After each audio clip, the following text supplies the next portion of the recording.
Kelleks sa ennast üldse pead, et sa arvad, et sa võid midagi niisugust teha, mis on mingi hääl mu peas, mis lihtsalt kogu aeg ketrab. Viimasel ajal on mul tekkinud mingi selgus, et kuhu minna, mida teha, kuidas teha. Ja sellega seoses ma mõtlesin, et võib-olla oleks huvitav teha selliseid väikseid videoblooge ja võtta teid sellele teekonnale kaasa ja jagada vahepeal niimoodi oma mõtteid ja tegemisi, et nii-öelda väike sihuke vaade ühe kunstniku ellu, protsessi ja mõtetesse. Täna ma nägin ühte videot ühe oma lemmik YouTuberi poolt, kes on üks Ameerikas üks kunstimentor, õpetaja ja kunstnik ise ja tema rääkis AI-st ja AI kasutusest kunstis, mis on, tema mõtted haakusid väga minu enda mõtetega, mida ma olen siin viimasel ajal mõelnud, et kuidagi selle AI tulekuga alguses oli hästi suur nagu elevus, et mida sellega kõike teha saab ja kui kiiresti sellega kõike teha saab. Ja selles mõttes olen aus, olen ka ise seda kasutanud mingisuguste kirjutiste tegemisel ja inspiratsiooni saamiseks. Aga nüüd on kuidagi, mulle tundub ka, et see ei ole ainult minul, et see võiks olla ühiskondlikult selline tunne, et see kuidagi esimene see vau-efekt on nagu kadunud ja ma ei tea, ma ise isegi pigem tunnen nagu mingit sugust cringe, mingisugust tunnet, kui ma näen, et keegi on väga ilmselgelt kasutanud AI-d millegi jaoks, et ka siis mingite kunstiteoste, disainide, kirjutiste tegemiseks. Selles mõttes muidugi on AI väga hea töövahend, aga sealt ei tohiks vahelt ära kaduda seda isikut. Kindlasti AI ei kao kuhugi ja ta jääb kindlasti meile niimoodi olemasolevaks vahendiks, aga ma arvan, et tänu sellele, et seda nii palju on hakatud kasutama, ma arvan, et selle rohkem läheb hinda inimlikkus. Tähendab, AI tulek on tekitanud väga olulisi küsimusi sellega seoses, et mis on inimlikkus, mis on autentsus, mis on see säde, mis on meil inimestena, mida AI-l ei ole. Ja ma arvan, et mida aeg edasi, seda rohkem hinda läheb see inimese käsi, see hing, mida me saame loovate inimestena või loojana panna selle lootava asja sisse. See on miski, mida AI-l ei ole ja ma ei usu, et see ka kunagi hakkab olema, sest et see on midagi unikaalset, see on midagi, mis on ainult inimestel, inimkonnal olemas. Ja seda enam ma arvan, et me peaksime seda väärtustama ja ma arvan, et me liigume ka selles suunas, kus seda hakatakse rohkem väärtustama. Vähemalt minu enda puhul on see, et kui ma nüüd näen näiteks sotsiaalmeedias, et keegi on kasutanud väga ilmselgelt AI mingisuguseid kirjeldusi või kirjutisi või disaine, et siis ma pigem justkui olen kohe nagu eemale tõugatud või nagu mind kohe ei huvita enam, sellepärast, et see ei ole päris, seal ei ole seda inimlikkust, seal ei ole hinge taga.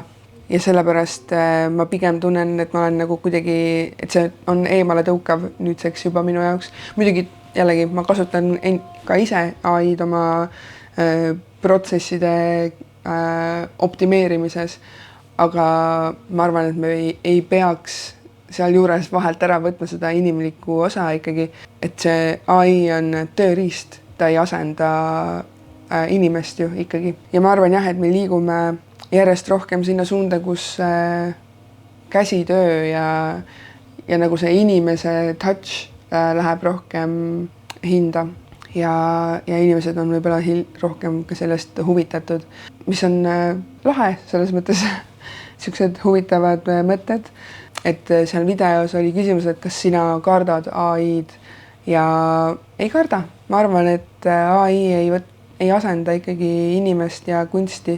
Ta võib aidata optimeerida mingeid protsesse ja ta on kindlasti tööriist, aga ma arvan jah, et ta ei võta tegelikult pikas perspektiivis ära kunstniku kohta ühiskonnas ja sellepärast ma arvan, ei ole vaja teda ka karta. Et viimasel ajal mul on päris palju selgemaks saanud mingi suund, mida ma ise tahan kõndida. ja mul on päris mitu uut maali on käsil ja mõtteid ja ideid on palju, mille poole liikuda. ja üks nendest olekski siis võib-olla maalimine ja sellele ka rohkem aega pühenduda. Muidugi tätoveerimine on minu jaoks väga olulisel kohal elus, ma tunnen väga suurt sidet tätoveerimisega ja selle kultuuriga ja ajalooga. Ja tänu sellele ma tahan pakkuda ka võib-olla sellist natuke teistmoodi lähenemist tätoveerimisele, et kus see ongi taotluslik ja püha kogemus ja hetk nii sinu kui ka minu elus. Ehk siis tehagi selliseid ritualistlikke tseremoonia vormis tätoveeringuid rohkem. See mõte on mul väga ammu olnud. Ma olen kuidagi kartnud seda jagada võib-olla, tundes, et kes ma üldse olen nagu mis asja, kelleks sa ennast üldse pead, et sa arvad, et sa võid midagi niisugust teha, mis on mingi hääl mu peas, mis lihtsalt kogu aeg ketrab ja näiteks mulle meeldib päevikut vahepeal pidada ja siis see on jälle niisugune hea viis, kuidas mingeid mõtteid oma peast välja saada ja mingit selgust luua ja eriti hea on kasutada mingeid prompte, nagu mingeid küsimusi ja minu viimases kirjutises oligi küsimuseks, et millest ma pean lahti laskma selleks, et teha kõiki neid asju, mis ma tahan teha või nagu oma plaane täide viia. Ja esimene vastus, mis sinna tuli, oli lasta lahti ebakindlusest ja kahtlustest, ehk siis eneses kahtlemisest. Makes sense, sest need on kaks asja, mis mind ka kõige rohkem alati tagasi hoiavad. Seesama hääl seal peas, et kes sa üldse arvad, et sa oled, et sa võid midagi teha nagu samal ajal, kes ütleb, et ma ei või. Et selles mõttes see hääl, ma saan aru, et tal on olnud mingil eluperioodil mu elus vajalik roll, mida mängida, aga hetkel ma seda enam ei vaja ja sellest on vaja lahti lasta. Ja siin ma olen, ehk siis sellest lahti laskmas, rääkimas natukene oma mõtetest ja ideedest ja kontseptsioonidest, mis mul peas ringi ketravad. Ja üks oleks jah, see tätoveerimise ritualistlik pool rohkem, et tuua seda rohkem enda töösse sisse ja mitte seda varjata nii kuidagi kiivalt, vaid vastupidi jagada, sest inimesed ei teagi ju, et niisugune asi üldse võimalik on võib-olla või et sellist kogemust saab, kui ma ei räägi sellest, et selline kogemus on olemas. Ja samamoodi kunstiga, et kui ma tahan või nagu kunst on mõeldud selleks, et olla nähtud, aga samal ajal on mul endal väga suur hirm olla nähtud, et ma olen terve enamus oma elust üritanud olla võimalikult nähtamatu ja üldse mitte kuhugi kellelegi ette jääda, jalgu jääda või silma paista. Ja see läheb täiesti vastuollu loomise kogu pointiga.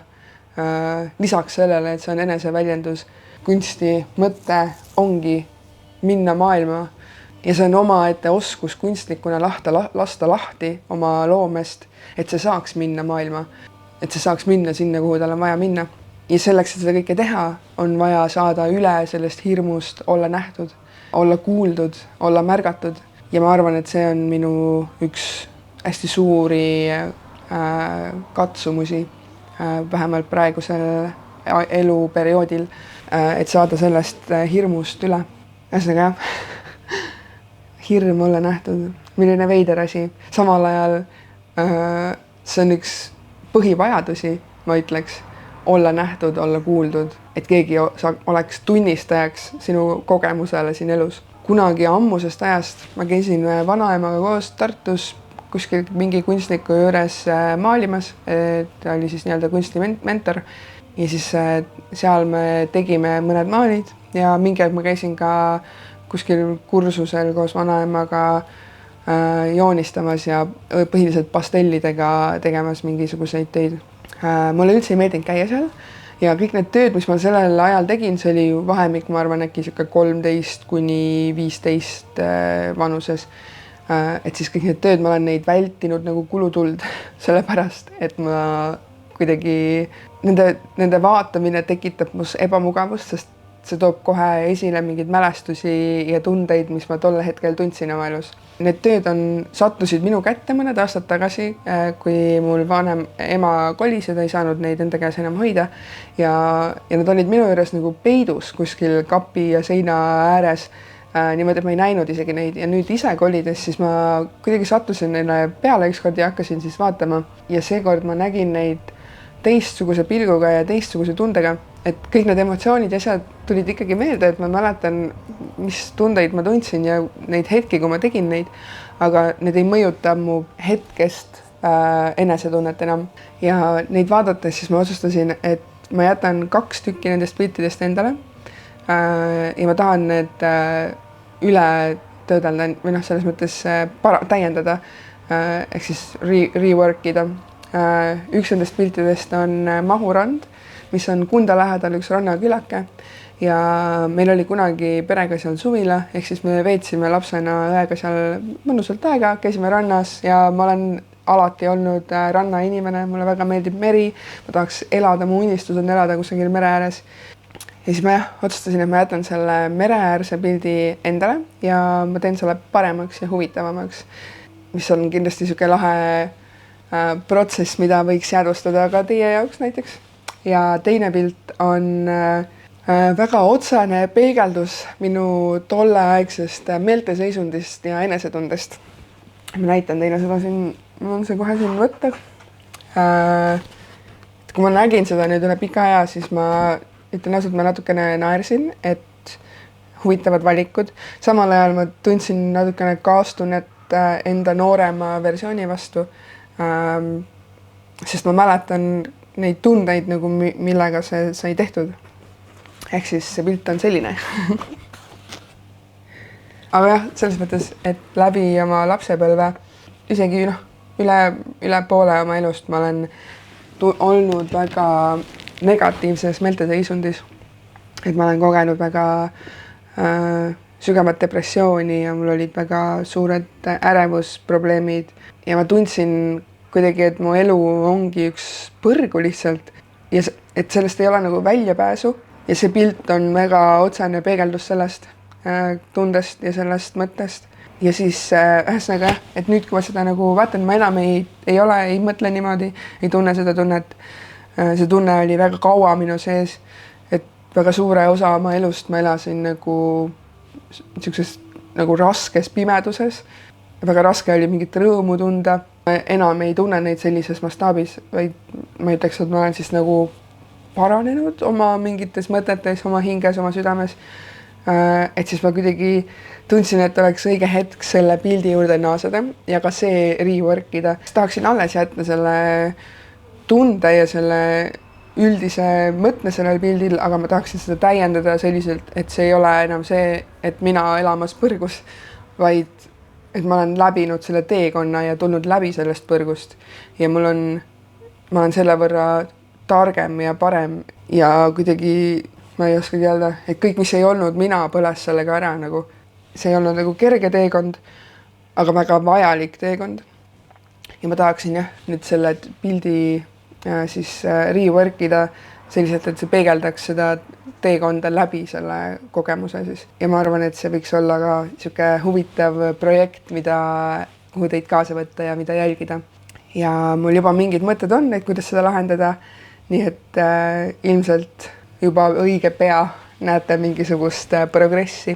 Siuksed mõtted mul siis siin täna pühapäev. Ma ei tea, millal see kuhugi üles jõuab, aga siin ma olen.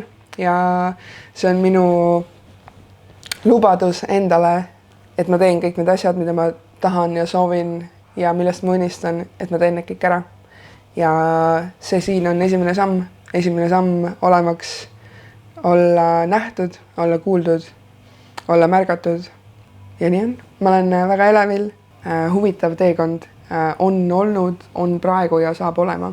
Aitäh, et sa viitsisid vaadata seda videot ja järgmise korrani. Bye!